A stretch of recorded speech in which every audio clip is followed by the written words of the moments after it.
Hello everyone and welcome to today's the Indian Express analysis. तो देखिए, अगर आज की न्यूज़ देखना शुरू करें तो पहली खबर यहाँ से ये आ रही है कि अभी जो आत्मनिर्भर भारत के तहत अभी जो गवर्नमेंट ने प्लानिंग किया है कि सारी चीज़ों को हम इंपोर्ट करने में पाबंदी लगाएंगे और भारत में ज़्यादा से ज़्यादा प्रोड्यूस करने की कोशिश करेंगे।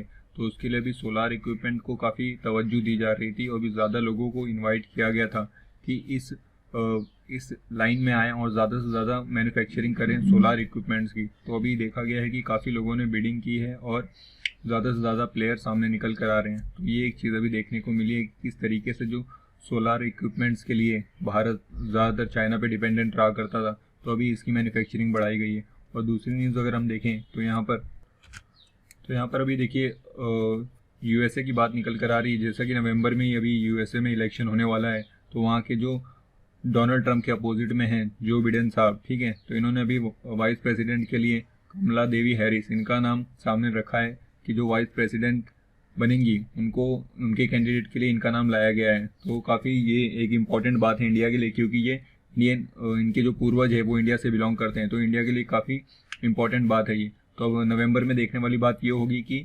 जो डोनाल्ड ट्रंप है उनकी रिपब्लिकन पार्टी जीत कर आती है या फिर जो बिडेन है इनकी पार्टी जीत कर आने वाली है।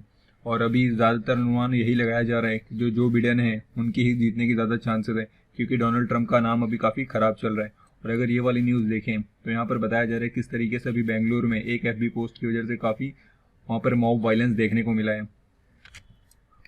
और एक इम्पॉर्टेंट न्यूज़ निकल कर आ रही है अभी चाइना से। जैसा कि हम सब जानते हैं कि अभी एलएसी पे किस तरीके से भारत और चाइना के बीच में काफ़ी इशू बना हुआ है लद्दाख को लेकर, ठीक है। तो वहाँ पर हमने देखा भी 100 दिन से ज़्यादा हो गए जो एलएसी क्राइसिस चल रही है, ठीक है। तो चाइना ने क्या किया है कि वो काफ़ी अभी भारत के अंदर ही खड़ा है और पीछे जाने के लिए मान नहीं रहा है। तो अभी थोड़े दिनों के लिए वहाँ पर जो सोल्जर्स के बीच में मुठभेड़ हो रही थी उसको तो रोक दिया गया है, लेकिन जो भारत की ज़मीन अभी चाइना के पास है उसको भी तो रिकवर करना पड़ेगा।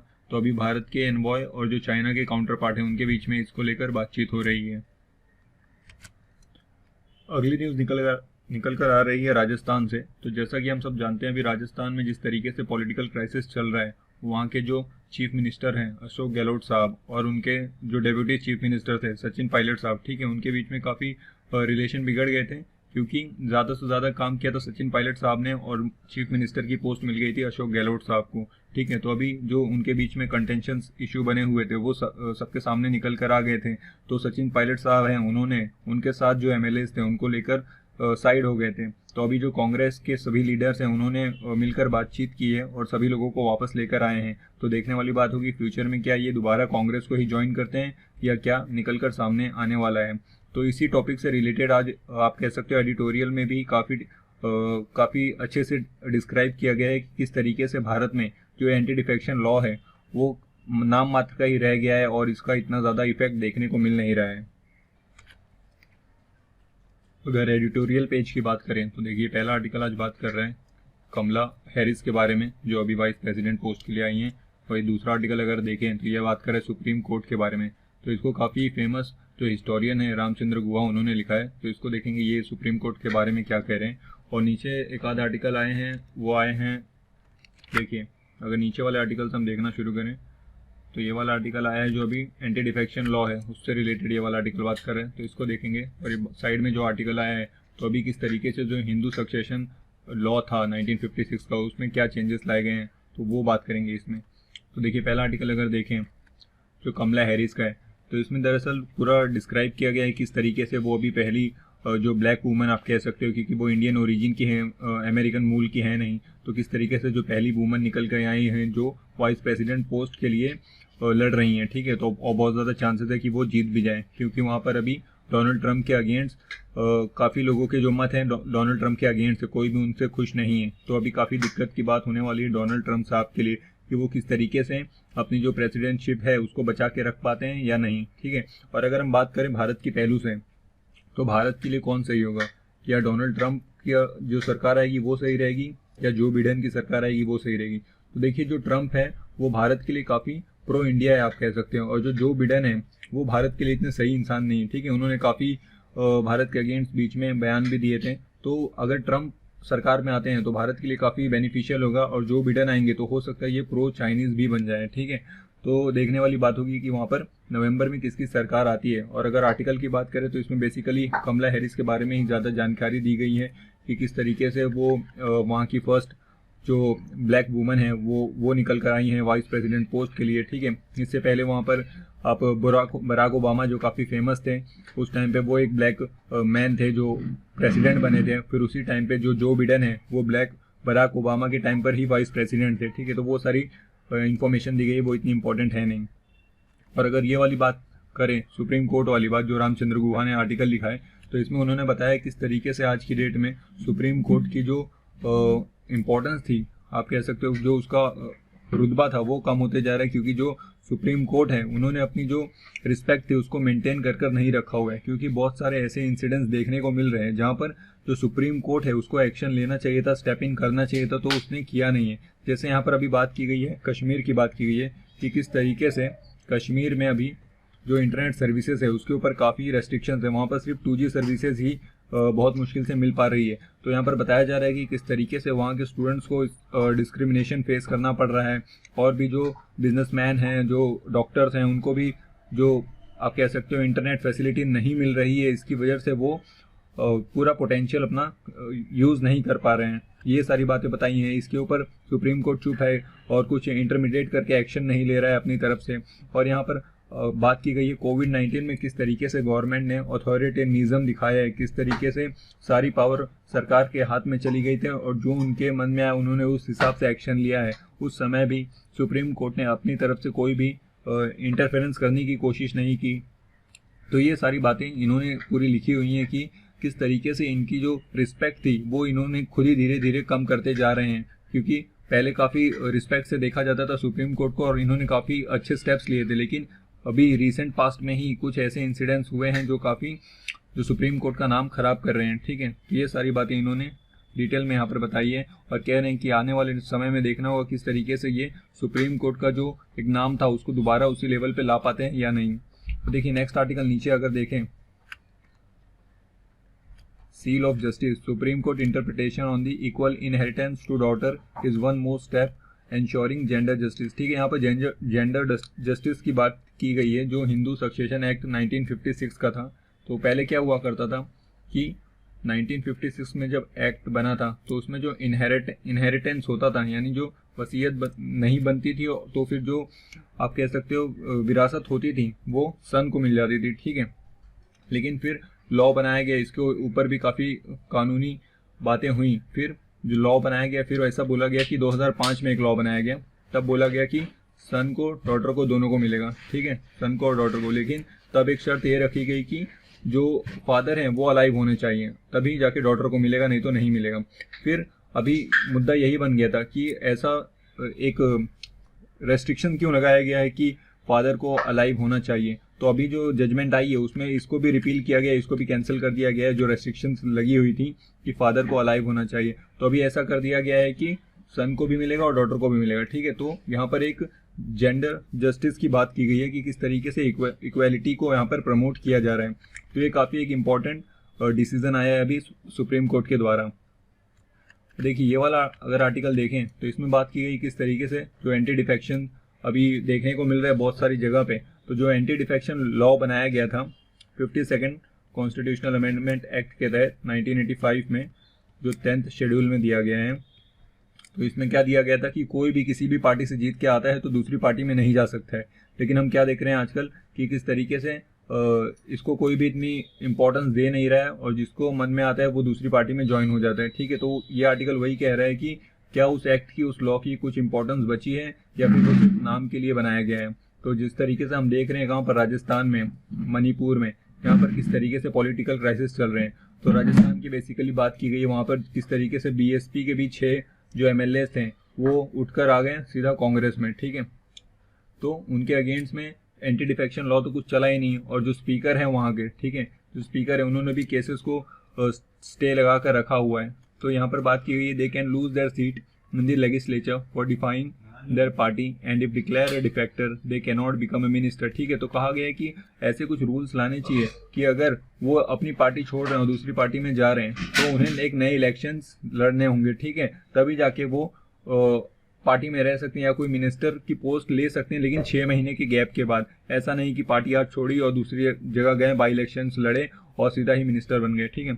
और फिर आगे बताया जा रहा है कि this week 6 Congress MLA defined their party whip by absenting themselves, ठीक है। और हाँ, तो और एक इम्पॉर्टेंट एस्पेक्ट इसका ये होता है कि अगर आपकी पार्टी कह रही है कि आपको आना है और हमें वोटिंग करनी है, इस पर्टिकुलर पॉइंट पे ही हमें यस दबाना है तो यस ही दबाना होगा। लेकिन यहाँ पर अभी क्या देखा गया है कि जो कांग्रेस के 6 MLA थे वो एब्सेंट रह गए। मणिपुर में जो अभी वोट ऑफ कॉन्फिडेंस लाया गया था उसमें MLA के 6 जो कांग्रेस के जो 6 MLA थे वो एब्सेंट हो गए, वो वहाँ पे प्रेजेंट थे ही नहीं, ठीक है। तो ये भी इंसिडेंस देखने को मिलता है कि आप ठीक है, आप आए नहीं, आपने अगेंस्ट में वोट नहीं किया, लेकिन आप आके आपने पार्टी की साइड से वोट भी तो नहीं किया। तो ये भी माना जाएगा कि ये भी एक एंटी डिफेक्शन का ही तरीका है कि आप पार्टी की बात नहीं मान रहे हो, यानी आप पार्टी के साथ सहमत नहीं हो और आप पार्टी को आगे लेके नहीं जा रहे हो, ठीक है। तो इसको भी एंटी डिफेक्शन की तरफ से ही देखा जाएगा।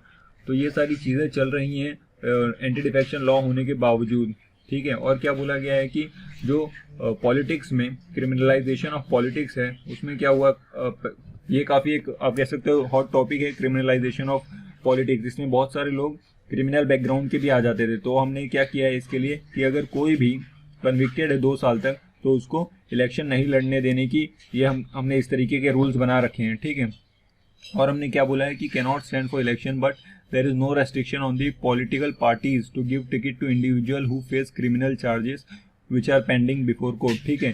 लेकिन चलो जो कन्विक्ट हो गया उसके लिए हमने तो 2 साल का बार लगा ही दिया है कि जो 2 साल से कन्विक्ट है उसको हम इलेक्शन नहीं लड़ने देंगे, लेकिन जिसके अगेंस्ट में केसेस पेंडिंग है उसके अगेंस्ट में कोई भी रूल नहीं है। तो ये सारी कुछ अभी भी लूप होल्स हैं जिनको फिल करने की ज़रूरत है। तो यहाँ पर बेसिकली ओवरऑल बात की गई है कि किस तरीके से जो एंटी डिफेक्शन लॉ है भारत का वो सिर्फ नाम के लिए रह गया और उसका इतना इंपॉर्टेंस दिख नहीं रहा है। देखिए ये नीचे वाला आर्टिकल अभी राहत इंदौरी साहब के बारे में आया है कि उनका भी किस तरीके से निधन हो गया है, ठीक है। तो काफ़ी फेमस उर्दू पोएट थे वो।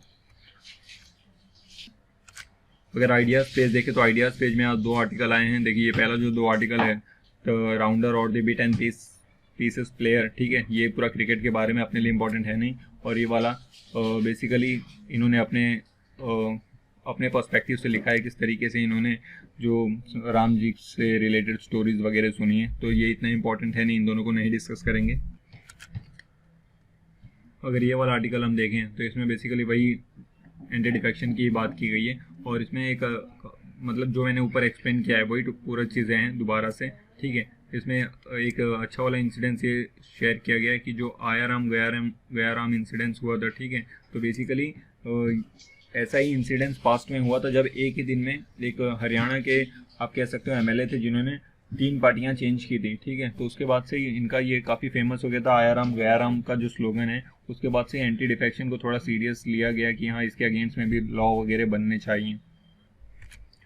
और यहाँ पर अगर हम वर्ल्ड पेज देखें तो देखिए यहाँ पर श्रीलंका की बात की गई है। तो इसके बारे में हमने पहले भी डिस्कस किया कि किस तरीके से वहाँ पर अभी पूरी की पूरी पावर राजपक्षा जो फैमिली है उसके हाथ में आ गई है। जो वहाँ के भी प्रेसिडेंट कौन है, गोटाबाया राजपक्षा, और PM कौन बन गए, उनके ही भाई महिंदा राजपक्षा, ठीक है। पूरी ही कैबिनेट पे इनका ही अभी डोमिनेंस है वहाँ पर। तो देखने वाली बात होगी कि फ्यूचर में इंडिया और श्रीलंका रिलेशन किस तरीके से बढ़कर निकल कर सामने आते हैं, ठीक है। वैसे भारत और श्रीलंका के रिलेशन तो काफ़ी अच्छे चल रहे हैं। अब देखने वाली बात होगी कि फ्यूचर में ये और कैसे आगे निकल कर आते हैं, क्योंकि जो श्रीलंका है वो अभी काफ़ी ज़्यादा आप कह सकते हो कि चाइना का जो डेप्थ ट्रैप है उसमें फंसा हुआ है। जो हम्बनटोटा पोर्ट है आप उसके बारे में सोच सकते हो कि वहाँ पर किस तरीके से चाइना ने 99 ईयर्स के लिए उसको लीज पर ले लिया है और इस तरीके से ही वो श्रीलंका में एंट्री करने की कोशिश कर रहे हैं, ठीक है। और यहाँ पर देखिए अगर एक्सप्लेन पेज देखें तो यहाँ पर भी कमला हैरिस ही छाई हुई हैं, उनका ही पूरा बायोडाटा दिया हुआ है कि किस तरीके से सारी चीज़ें रहीं और सारी डिटेल्स उनके बारे में दी गई। तो इतना इंपॉर्टेंट है नहीं उनके बारे में सारी डिटेल्स जानना, जो भी इंपॉर्टेंट था वो ऊपर हमने डिस्कस कर लिया है। एक इम्पॉर्टेंट जो आर्टिकल आज आया है एक्सप्लेन सेक्शन में वो ये वाला है असम से रिलेटेड। जो असम एकॉर्ड था 1985 का, जो सेक्शन 6 ऑफ असम एकॉर्ड 1985। तो बेसिकली दिक्कत क्या हो रही है, हमने देखा था किस तरीके से नेशनल रजिस्टर ऑफ सिटीज़न, ठीक है।